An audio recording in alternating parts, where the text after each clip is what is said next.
헤아릴 수 없는 도전과 극심한 시련, 가능성의 한계를 뛰어넘은 믿음을 가진 한 남자의 격려적인 이야기가 펼쳐진다.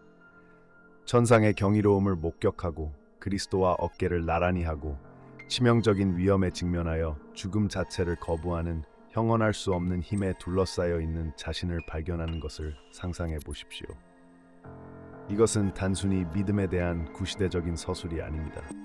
이는 사도 요한의 유산을 정의하는 불굴의 믿음과 끈기의 힘을 깊이 파고들라는 초대입니다. 이 이야기의 첫 순간부터 여러분은 진리와 신앙이 사방에서 도전을 받았던 시대로 이동하게 될 것입니다.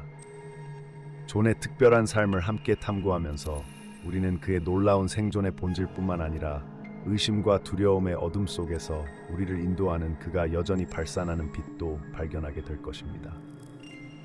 기적이 가능할 뿐만 아니라 감히 믿는 이들의 삶 속에 강렬하게 현존하는 이 현세적 여정에서 사도 요한의 이야기는 단순한 신앙의 간증이 아닙니다. 가장 절박한 상황에서도 우리를 믿고 희망하고 극복하도록 부르는 우월한 힘이 있다는 살아있는 증거입니다. 오늘 진정한 믿음에 깃든 힘을 발견하고 가장 어두운 순간에도 결코 꺼지지 않는 빛이 어떻게 존재하는지 알아보세요. 주 예수님께서 셀 수 없이 많은 이적을 행하시고 각각 놀라운 결과를 가져오신 것을 생각하면 이 세상에 기록된 책을 담을 공간이 충분하지 않을 것이라고 믿습니다. 사도 요한이 기름이 끓는 가마솥에 던져졌다가 기적적으로 살아났다는 소식을 들었다면 이것이 사실임을 아십시오. 예수님께서 부르신 12사도 중 10명이 순교하여 최후를 맞이했습니다. 배반자 가도 유다는 스스로 목숨을 끊었지만 마지막으로 멸망한 사도의 운명은 매우 달랐습니다.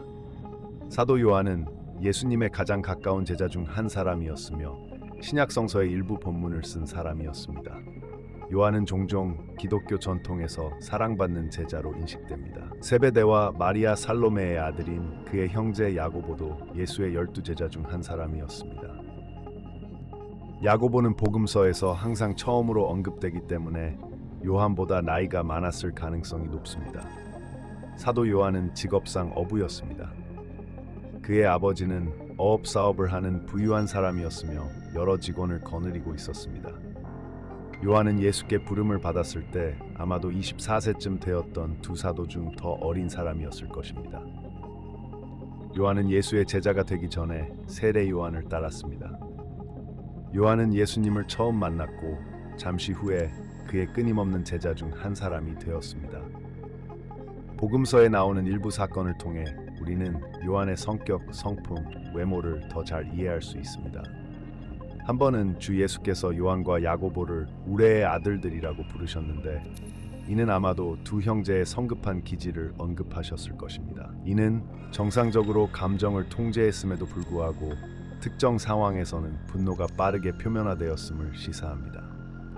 이에 대한 예는 사마리아 마을 주민들이 예수님을 영접하기를 거부했을 때 볼 수 있습니다.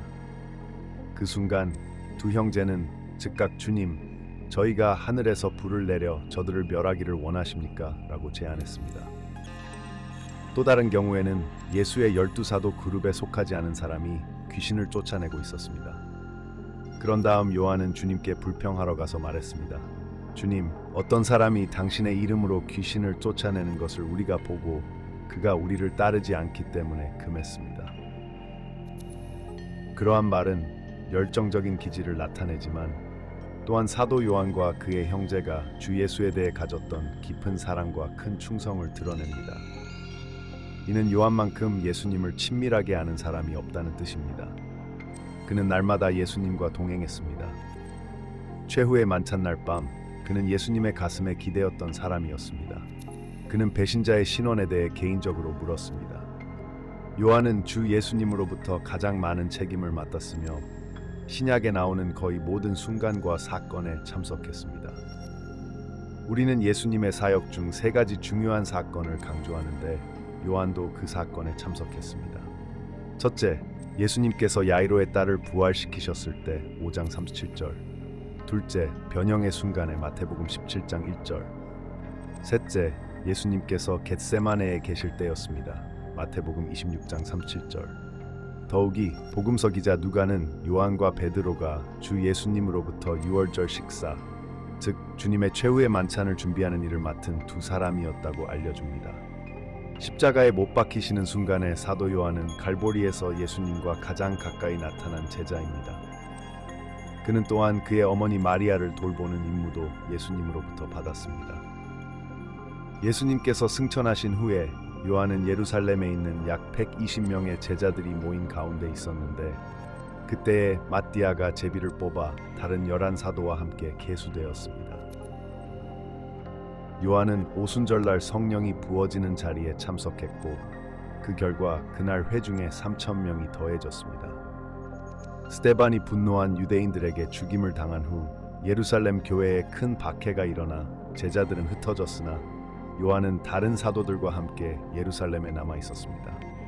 나이가 들어감에 따라 십자가에 못 박히시고 장엄한 성전이 파괴되는 것을 목격하고 여러 번 체포된 요한이 있습니다. 그의 설교로 인해 수십 명의 사람들이 기독교로 개종함에 따라 율법학 박사들은 그리스도의 대의에 대한 요한의 충성심에 대한 증오심으로 점점 더 가득 차게 되었습니다. 그들은 요한의 증언이 사람들의 귀에 들리는 한 어떤 것도 그리스도인들을 이길 수 없을 것이라고 선언했습니다. 예수님의 기적과 가르침이 잊혀지려면 요한의 목소리가 조용해져야 합니다.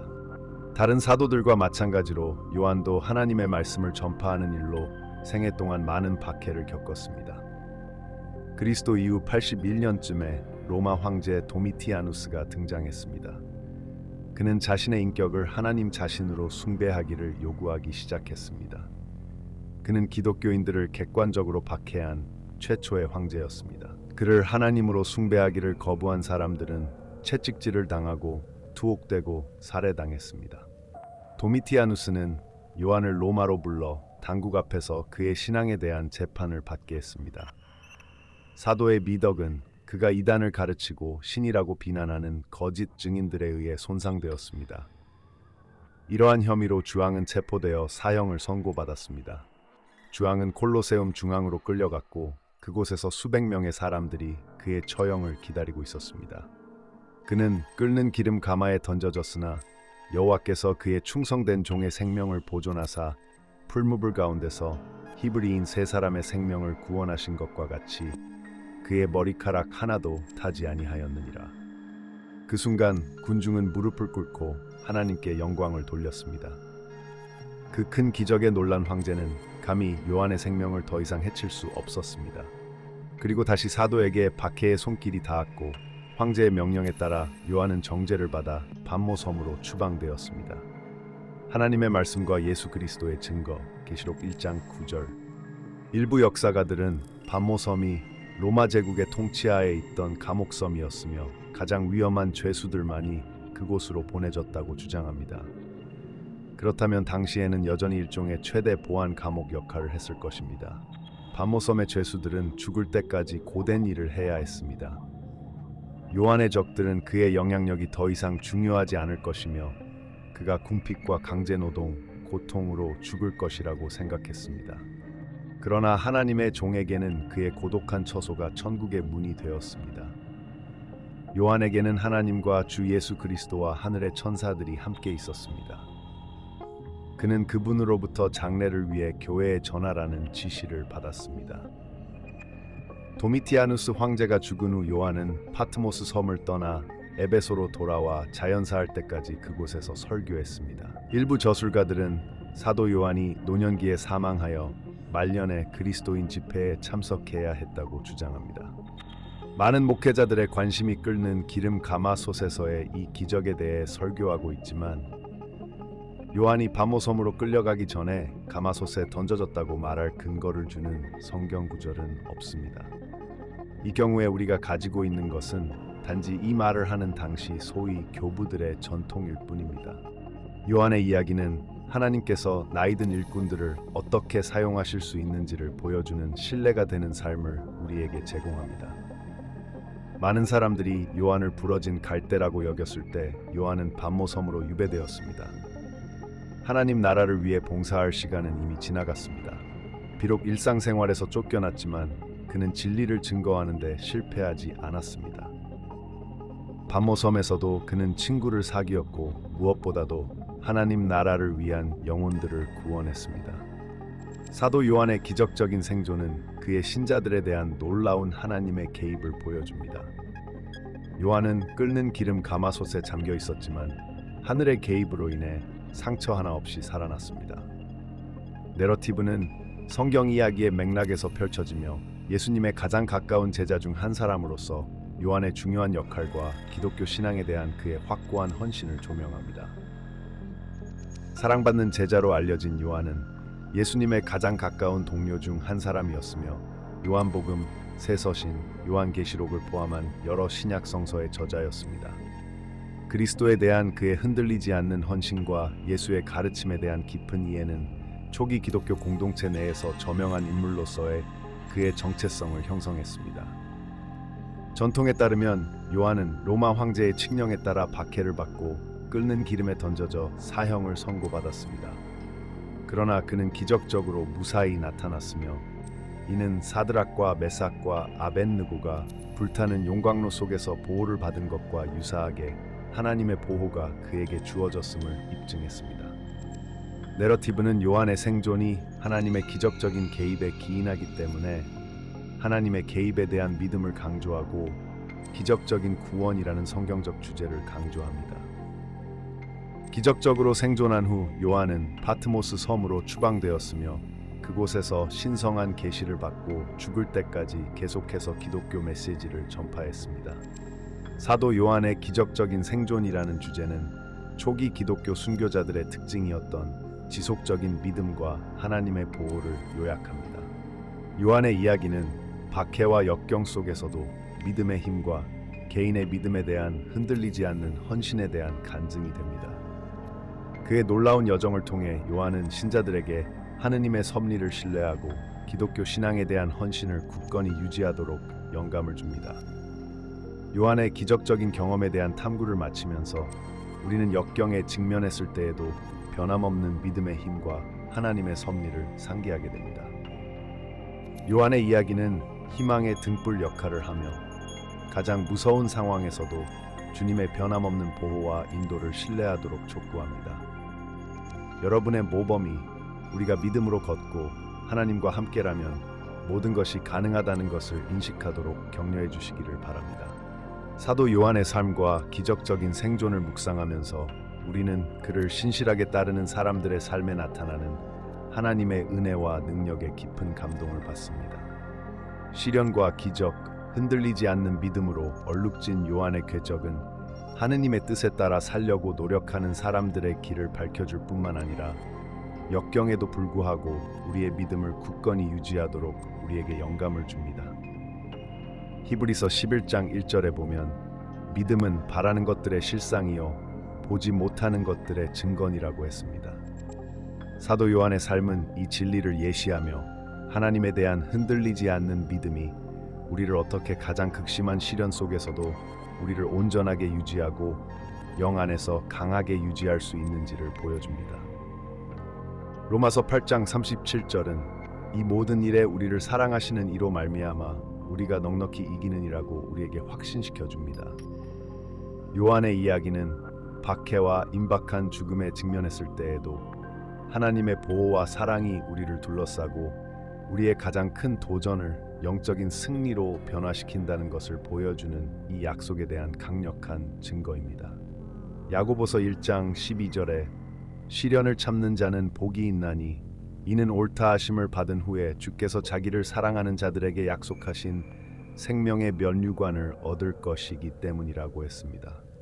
시련에 직면한 요한의 용기와 인내는 이 신성한 약속을 생생하게 일깨워주며 우리가 현재의 시련은 하늘에 계신 아버지와 함께 영광스러운 영혼을 향한 전주곡에 불과하다는 것을 알면서 인내와 신앙으로 견디도록 우리를 격려합니다. 고린도후서 4장 8절과 9절에서 바울은 이렇게 썼습니다. 우리가 모든 면에서 환난을 당해도 고난을 당하지 아니하며 난관에 부딪혀도 낙심하지 아니하며 박해를 받아도 버림받지 아니하며 거꾸러뜨려도 망하지 아니하느니라. 이 구절은 요한의 경험을 통해 참으로 울려 퍼지며 비록 우리가 이 세상에서 시련을 겪을지라도 하나님의 끊임없는 임재는 우리에게 힘과 위로, 그리고 우리가 결코 혼자가 아니라는 확신을 준다는 것을 상기시켜 줍니다.